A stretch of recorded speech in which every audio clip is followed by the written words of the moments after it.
Secure the area. Keep the bombs protected.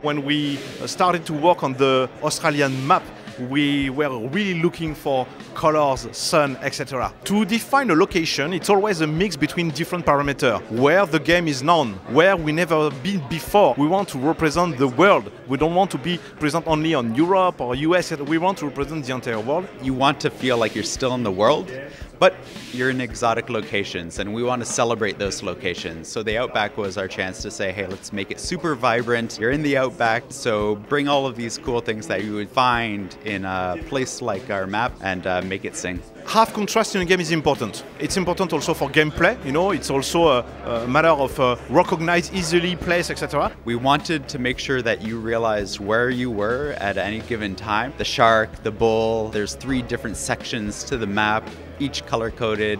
All of those were intentional to actually help players learn the map better. The verticality is extremely important. It's the specialty of Siege, you know, to be playable in a kind of 360 orientation. So a lot of floors already are destructible, and it's extremely creative for our player. A bomb has been located. I'm really happy about the operators because they fit the theme so well. You have an attacker that's really a defender and a defender that's really an attacker. So that's something we haven't seen before and kind of flipping on its head. We're almost turning things upside down, giving defender some almost attacking abilities and vice versa. So that's why we're seeing the defender with the ability to hack drones and actually take control of that drone to gather intelligence and counter intelligence. To be able to catch a drone, something we were looking for since a long time, you know, a defender able to counter the drone, but not just by destruction.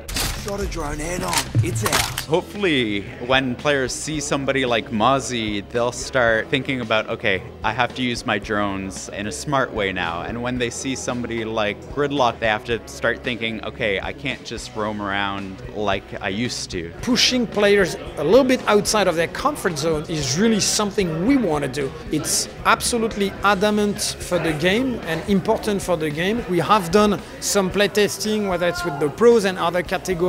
I think people react extremely well. Is extremely encouraging.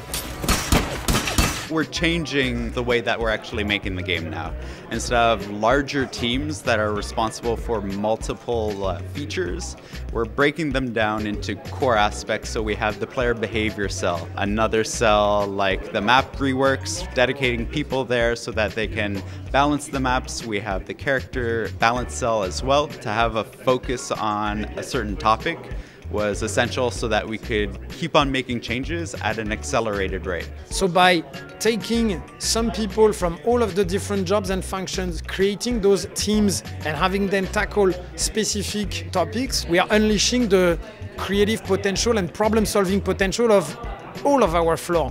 So it's not only Xavier Marquis or Alexandre Remy who come with suggestions, solutions and directions. It's coming from the bottom up actually, so everyone directly contributes in the area of expertise that they are known for and good at. It was time to invest on ourselves. We invest already on the content for the game. We invest in terms of esports. We invested already in technology. But it was time for us this year also to invest on ourselves. If we want to act differently, we need to be different. We do still have other Ubisoft studios that are helping us out, like Barcelona, like Blue Byte. All of them are working together, but we do commit people to specific cells in these different studios, and they're all talking to each other. The hardest thing is knowing the time difference between different studios, so you have to have a couple of clocks around the office. I'm proud to see through the cells, you know, the ownership growing because it becomes their things, their development, and it's something really I appreciate. This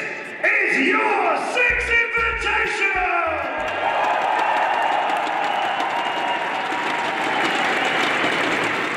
It's not an intention to develop mainly for the Six Invitational, but it's an intention for us to show off as much as possible on what we're working during the Six Invitational. The scope has grown so much bigger. Scope of the venue, number of providers and people that are actually developing, deploying the stage, the screens, the audio and everything, the lighting. It's quite an endeavor, but the team has been reacting extremely well, being extremely helpful. The most scary thing, you know, when we are changing the room, changing the place, is because we have more seats. The question is always, but are we able to fill the entire room, etc.? And yes, again, and it's bigger and it's filled. It's already sold out. Yes, we're proud. We are so immensely proud that it has continued to grow. So far, we haven't seen the top of it yet. We're still growing, we're doubling in size every single time. Year one, it was 500 people in a room with 2 projectors and 2 screens. Then we went to the 360, 1,100 people, and now we're 3,000 people, and it's quite of a big stadium. There is always the question of where do we go from here? There are 2 bigger than this. There's the Olympic Stadium, and there's 2 Bell places, so it's 3rd biggest. I try not to think about it too much. I love to go really iterative in the sense that, hey, let's go through that iteration, see how that goes, and from there we'll have all of the learnings to make that decision. For instance, last year I remember having that conversation with some of the dev team members, so we were in a much smaller venue, and honestly everything, at least in my memory, was almost perfect. And a lot of people actually came to me and say like, you know what, we shouldn't change a thing. But then I was like, but we need to share that experience with more people. So I don't know what's going to be the golden number. You know, that moment where you start being a factory of esports, which I clearly don't want to have. How do we keep that proximity, that intimacy, that relationship where for the players, the fans, hey, cool, I see a dev, I see a community member, and I think iteration after iteration, finding always that sweet spot. But if we can grow and share the same qualitative experience with more players, we'll do it. The main benefit with the esport is the pressure we are receiving. The pressure coming from the pro player, from the pro league, from the scene. We are designing a game, but when the game is played, it's another game, you know? The real game is when the game is played and with different approach. It's a kind of reinvention, you know, when the game is played by pro. For every seasonal or traditional seasonal content, we do have 2 workshops where we are flying teams of professional players, a full day of playtest of that new content. So we are taking feedback, but we are taking that very much at heart. And then obviously, when the content is released and live, we do have constant conversation and a feedback loop that allows us to tweak and change when we can. What we found out after 2 or 3 years of having those professional players in our ecosystem is these are the best population to stress test your content in the shortest amount of time, much quicker than anyone else. They will come to the moment that they can break your feature, your operator, find an exploit quicker. We are finding the issues. The objective and the intention this year is more velocity and being able to fix and change the game faster. 5 seconds. 1 op 4 remaining. We want a game that anyone can enjoy. We don't want to create a space where somebody feels left out, where they're being put down. We have a diverse cast of characters in our game, and we want a diverse community to play it. We don't want people to feel unsafe or scared to play our game, and addressing toxicity is one of the biggest points that can help reach out to as many people as we want. Toxicity, it's probably, for most of the online games, the cancer for your experience. As soon as you have a community, you need to address also the behavior of a community. And behavior can be in 2 directions, can be good behavior and bad behavior. We have, in the past year, rolled out that language censorship tools. Now we're tackling team killing, which has been a sore spot for new players and experienced players across the board. Team kill is the result of a mechanic in the game, that's the friendly fire. The friendly fire is here because we want every of your shot and bullets to count. Oh, sorry.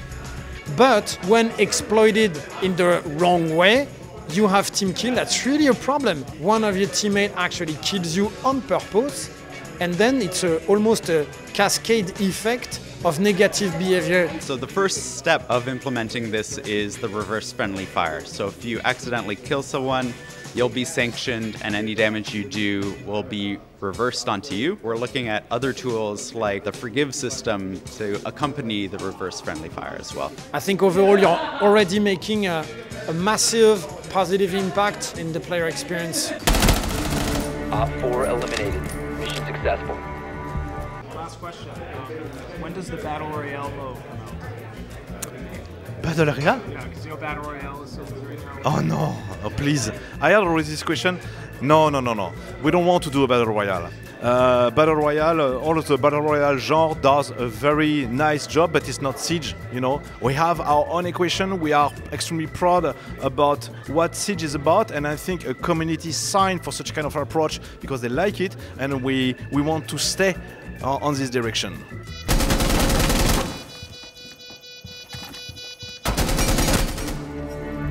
Op 4 eliminated.